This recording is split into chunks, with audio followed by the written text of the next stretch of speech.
Welcome fans inside the Coaches Report right here on Hofstra.com. I'm Brian Bohl, joined by the head coach of the Hofstra women's soccer team, Simon Riddiough. And coach, how's everything going? Everything's great, thanks. We'll jump right into it. Just one game last week, and it was an exciting one. 2-1 overtime victory at Northeastern, and that game keeps you in contention for potentially getting the top seed. Just a really exciting game, a rematch of last year's championship game. Just take us through the game. Yeah, deepest respect for Northeastern. They're a great team. They've won it the last 2 years.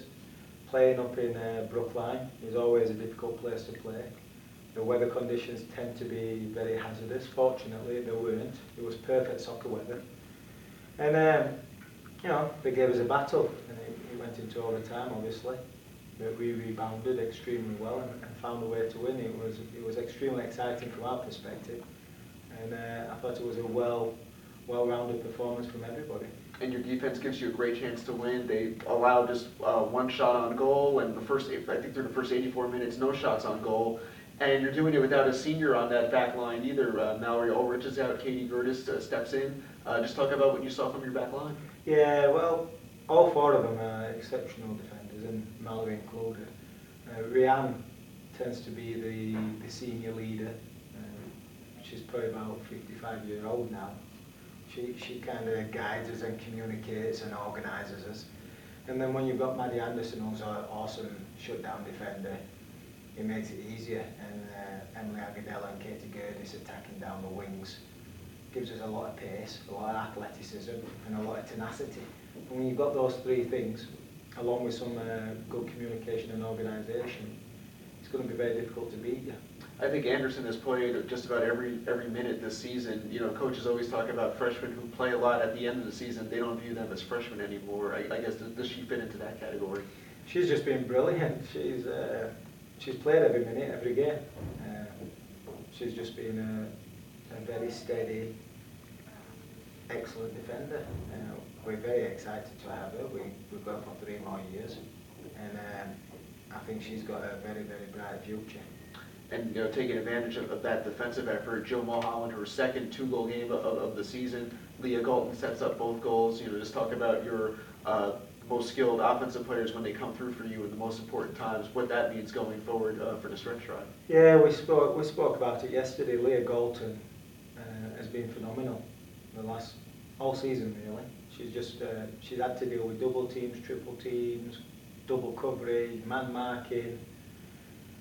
And she's just plugged away, and she's managed to find little gaps and spaces, and that was a perfect example this past Friday. The Northeastern did very well to nullify for most of the game. However, she's that good, she finds a way, and the game-winning goal was a tremendous effort from her. She had to win a header, then she had to chase down that header. She did that. She fought off 2 defenders and slipped a perfect ball between 2 other defenders. Jill Mulholland, as we all know, how much I respect her as a player. She was awesome, and that's when Jill plays. The last 30 minutes of a game is when Jill steps up, when everybody else can't run, when everybody else is tired. Jill says, "I'm going to carry you guys." And she did that on Friday, getting on the end of that ball, and it was a great shot, and it hit the back of the net, thank God. After 3 straight challenging road conference games, you're back home for the final 2 regular season games. You have Delaware and Drexel, and like we talked about, a lot to play for. I guess to start out with Delaware, it's usually a pretty close game. Just talk about the challenges that they present.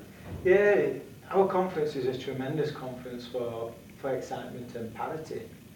Everybody's going to beat everybody, and you get some strange results, or results which on paper shouldn't happen. And that happens every year with this conference. Delaware are a supremely talented team. Scott's been there for 25 years, I believe. He's a very well-respected coach. And they play good stuff. It's going to be an exciting game to watch. It's going to be a fun game to watch. But it's going to be a battle.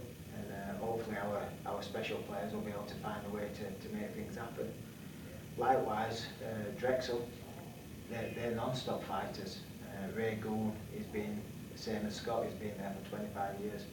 He's done a great job. They've pushed themselves over the last 3 or 4 years to be in that upper echelon a little bit. And this is going to be a typical blue-collar, old Americans type battle. where whoever wants it more will win the game. Now, you entered a weekend tied with UNCW for first place. You have the game in hand on the Seahawks. When you talk to the team, do you emphasize the opportunity that presents, or do you just kind of focus on the game and not really worry about the standings until everything plays out? We spoke about it last week before Northeastern. We spoke about the certain scenarios which could play out if we win, if we lose, and so forth. So we spoke about it again yesterday. Our hope is to host, and the best chance for us to host is to win 2 games. If we win 2 games, there's a good chance of that we get a bye, and that's the goal right now, is just to get that first week off where we can rest people and prepare people properly. But the kids are fully aware. We've got a well-rounded, some experienced players on the team. They know what to expect. There's no point in keeping it a secret. They know what they need to do. They know more than me, to be honest. And it's just a matter of keeping them in tune, keeping them focused, and making sure that every game is important at this stage of the year. And just to end this segment, Sunday is senior day, and it's a really accomplished senior class. I mean, every senior class means a lot to you, but this one in particular, you have Leah Galton, Chloe Dale, Emily Agadello, and Mallory Ulrich, who spent the last 3 years at Hofstra after transferring. Just talk about what the senior class means to you. Yeah, I'm gonna include Jill Mulholland in that. So you've got Leah Galton, who obviously is a program changer. She's been brilliant. Jill Mulholland is right there behind her. Janine Maeda came, and we expected good things from her during her career, but we didn't expect the outstanding career she did have.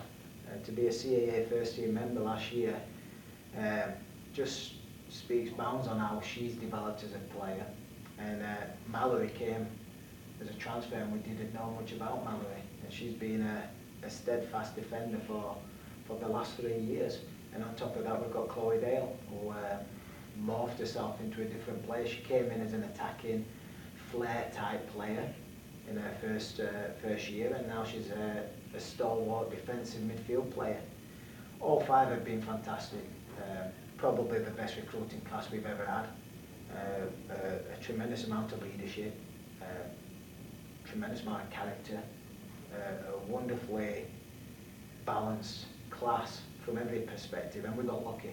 You know, let's be honest, it's hard work, but it's also a bit of luck to get those 5 when we did, and how they've developed as people and players is stupendous, really, and I'm really proud of them all. Well, Coach, good luck this weekend, and thank you, fans, for watching the Coach's Report right here on GoHofstra.com.